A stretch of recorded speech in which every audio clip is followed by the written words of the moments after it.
ఆంధ్రప్రదేశ్‌లో పాలకులు, పాలకపక్ష నాయకులు న్యాయస్థానాల కంటే, రాజ్యాంగం కంటే కూడా మేమే పవర్‌ఫుల్ అనే భావనలో ఉన్నట్టున్నారు. వాళ్ళ చర్యలు, వాళ్ళ సంఘటనలు, వాళ్ళ వ్యవహార శైలి ఇది చెప్పకనే చెబుతూ ఉంది.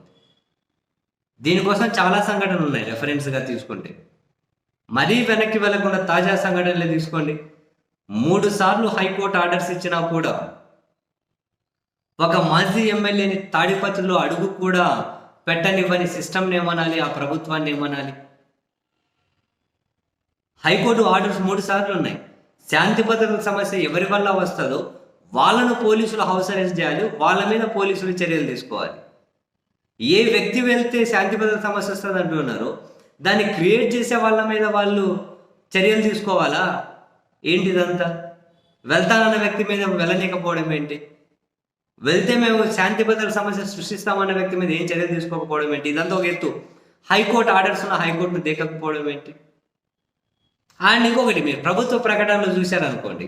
ప్రభుత్వ ప్రకటనలు ప్రతి దాంట్లోనూ ముఖ్యమంత్రి గారు, ఉప ముఖ్యమంత్రి గారు, నారా లోకేష్ గారి ఫోటో కనిపిస్తూ ఉంది. అసలు ఎందుకు నారా లోకేష్ గారి ఫోటో ఎందుకు ఇస్తున్నారు?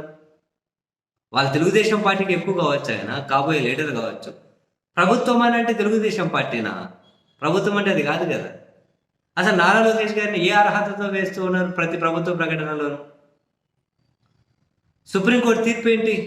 కేంద్ర ప్రభుత్వ ప్రకటనలో ప్రధానమంత్రి మాత్రమే ఉండాలి, రాష్ట్ర ప్రభుత్వ ప్రకటనలో ముఖ్యమంత్రి మాత్రమే ఉండాలి. ఇది కదా సుప్రీంకోర్టు తీర్పు. కానీ ఏం జరుగుతుంది ఇక్కడ? ఉప ముఖ్యమంత్రి ఫోటో కానీ వేయద్దు, కానీ వేస్తున్నారు. సరే, అక్కడి వరకే పరిమితం అవుతున్నారు. లోకేష్ గారి ఫోటో కూడా వేస్తున్నారు. ఏంటి ఉల్లంఘనలు కాదా ఇవి? వీటిని పట్టుకుని ఎవరైనా కోర్టులకు వెళ్ళారనుకోండి, ఆ వేడో లూప్ హోల్స్ ఉంటాయి. ఆ లూప్ హోల్స్నే కోర్టులు కూడా ఫాలో అవుతూ ఉన్నట్టు అనిపిస్తుంది ఒక్కోసారి. కోర్టు తీర్పులు ఇచ్చినది దేకట్లేదు కదా, అది వేరే విషయం. అసలు లోకేష్ ఏ అర్హతతో ప్రభుత్వ ప్రకటనలో ఫోటోలు వేస్తున్నారు?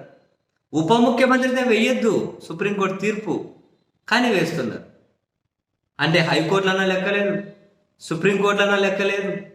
అధికారం వచ్చింది అంటే ఇంక మేమే, ఎవ్రీథింగ్ మేమే. మరి ఈ భావన కరెక్టా? ఇటువంటివన్నీ నియంతృత్వం వైపు దారి తీయవా?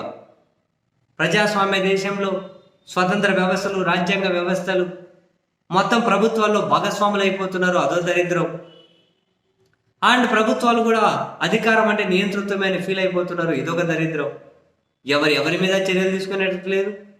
ఏ వ్యవస్థ మరో వ్యవస్థ నిర్దేశిస్తున్నట్లేదు. ఏ వ్యవస్థ ఆ వ్యవస్థ యొక్క పని సక్రమంగా నెరవేరుస్తున్నట్లు లేదు. ఎంత దారుణం ఇవంతా.